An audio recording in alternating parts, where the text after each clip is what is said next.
Мен Берік Исламын, Алтын Сақа мектеп аудит тобының тәбіріншісімін.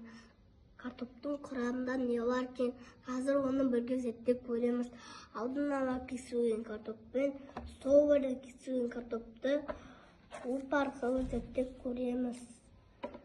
Картоптың бетінен негір тұстар бұл крахмал.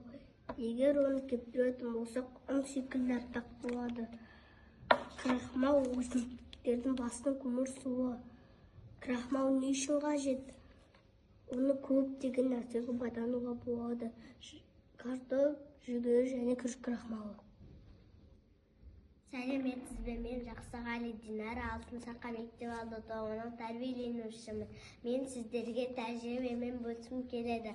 Маған керек заттар: шыны, ыдыс, йод, ашылған картоп, су, сүзгіш, үккіш. Бірінші, ашылған картопты үккіштен өткіземіз. Үккіштен өткізілген картопты ыдыстағы суға саламыз.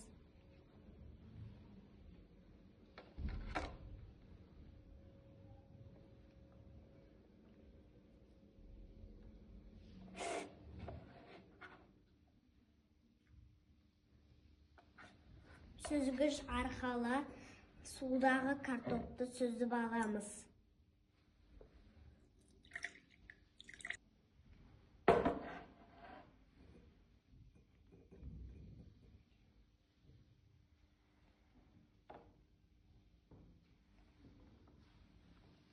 Енді суымызды бірнеше минутқа қойып қоямыз. Көрдіңіздер ме, суымызда крахмал түзілді.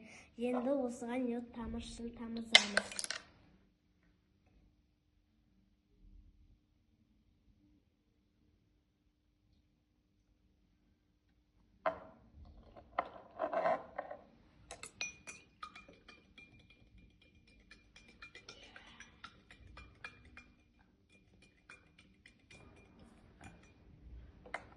Көрдіңіздер ме, суымызда көк қара түске боялып кетті.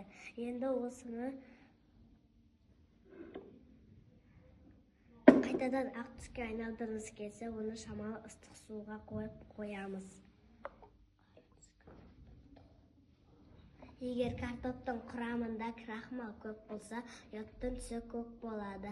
Бұл реакция йодтың крахмалды бояйтын қасиетін көрсетеді. Түс өзгермесе, картопта крахмалды аз екенін немесе мүлде жоқ екенін анықталады. Суымыз ақ түске айналды. Картопқа зерттеуіміз аяқталды. Бізді тыңдағандарыңызға рахмет.